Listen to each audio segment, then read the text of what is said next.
Hello बच्चों। यहां दिया गया है block A is hanging from the vertical spring and is at rest. Block B strikes the block A vertical with velocity v and stick with it. Clear है, दोनों stick कर जाएंगे मतलब कंबाइंड सिस्टम बन जाएगा.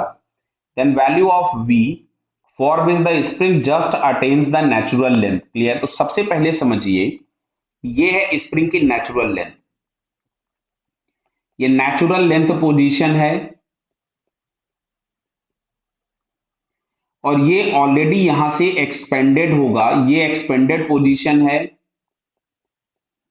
और ये जो एक्सपेंशन होगा वो कितना होगा, तो जितना इसको बैलेंस करने के लिए मतलब mg फोर्स नीचे लग रहा था और kx ऊपर होगा, तो x इज इक्वल्स टू हम लोगों के पास मिलेगा mg बाई के.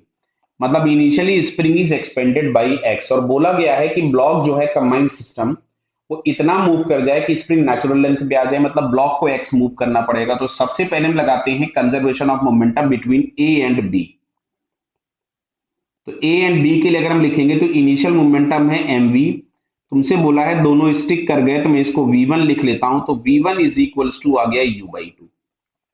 क्लियर है. ये v बाई टू लिख लीजिए. v दिया है इनिशियल वेलोसिटी यहां पे इन्होंने, तो v बाई टू आ गया. क्या बेटा क्लियर हुआ? अब सुनो इधर. तुमसे बोला गया है कि अब ये जो कंबाइंड सिस्टम है, मैं यहाँ पे एक अलग से डायग्राम बना देता हूं आपके लिए. ये आ गया कंबाइंड सिस्टम कितने का? 2m मास का. ये 2m मास हो गया, दोनों स्टिक कर गए और यहां पे इसको एक v1 वेलोसिटी मिल चुकी है और इसको इतना हाइट ऊपर जाना है नेचुरल लेंथ पे जाने के लिए. इसको x ऊपर जाना है.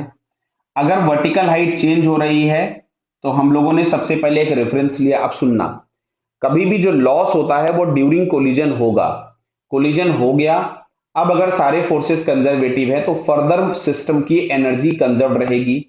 तो अब अगर हम देखें तो कोलिजन के बाद इस पे लगने वाला एक फोर्स स्प्रिंग है और एक फोर्स ग्रेविटी का है. दोनों ही कंजर्वेटिव है. तो कोलिजन के बाद फर्दर मोशन के लिए सिस्टम की एनर्जी कंजर्व है.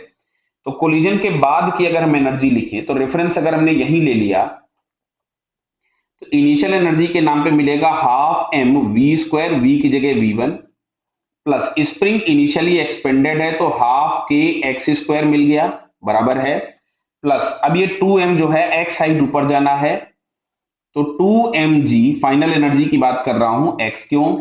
यहां पहुंच करके ये रेस्ट पे आ जाना चाहिए क्योंकि तुमसे मिनिमम पूछा गया था. तो स्प्रिंग आ गई नेचुरल लेंथ पे, स्प्रिंग एनर्जी जीरो हो गई. ब्लॉक आ गया रेस्ट पे तो काइनेटिक एनर्जी जीरो हो गई. केवल दोनों ब्लॉक्स ने एक हाइट अटेंड कर ली फ्रॉम दिस रेफरेंस तो ये पोटेंशियल एनर्जी हो गई. क्लियर. अब इसको हम लोग फाइनली सॉल्व करते हैं तो देखिए आपको इस 2 से 2 कैंसिल कर दिया. यहां पे हम लोग लिख रहे हैं M V one square plus 1/2 के एक्स स्क्वायर और x की जगह हम लोगों के पास यहां से दिया गया था mg बाई के. ये हो गया M square G square upon K square. Clear है बेटा.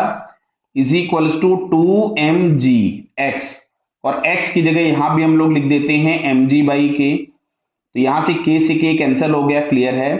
एक काम करो, एक m भी कैंसिल कर देते हैं हम लोग. एक m कैंसिल कर दिया. मैं फिर से एक बार लिख ले रहा हूं. तो v1 square plus mg square by 2k is equals to ये बेटा मिलेगा 2mg स्क्वायर बाई के. समझ में आ रहा है? ये कुछ गड़बड़ तो नहीं किया ना कहीं पर? देख लीजिएगा. बराबर है. कैलकुलेशन ध्यान से करते रहेंगे. अब इसको हम उस तरफ ले जाते हैं तो 2 में से अगर 1/2 माइनस होगा तो क्या दिख रहा है आप लोगों को? चलिए मैं लिख दे रहा हूं यहां से 2mg square by K minus mg square by 2k is equals to v1 square. Clear है. और हम लोगों को v पूछा था, v1 नहीं पूछा था. तो अब हम लोग एक काम करते हैं, v1 की वैल्यू उठा देते हैं. तो v1 की वैल्यू अगर आप देखिएगा तो ये आपके पास है v बाई टू. तो v1 की जगह अगर मैंने v बाई टू लिखा तो ये आपके पास आ जाएगा v स्क्वायर बाई 4 और यहां से हम लोगों को मिल रहा है ये 3/2 m g स्क्वायर बाई के. क्लियर है. के लिख रही है, के नहीं कैंसिल होगा. के यहां पे आ गया. क्लियर है बताइए.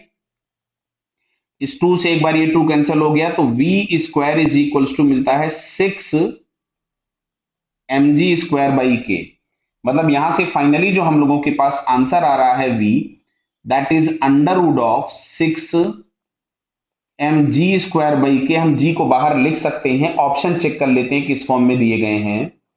हाँ, तो ऑप्शन में अंदर ही दिया है, तो 6 mg² अगर हम लोग देखें तो यहां से हम लोगों को ये थर्ड वाला ऑप्शन दिख रहा है। क्लियर? सॉरी, सेकंड वाला। देखिए ध्यान से देखना, आपको नहीं पता लगाया भी सही हो कर दिया गलत। तो सेकंड वाले ऑप्शन में हमारे पास दिख रहा है, so it's second answer is correct. Clear बेटा? Okay, all the best.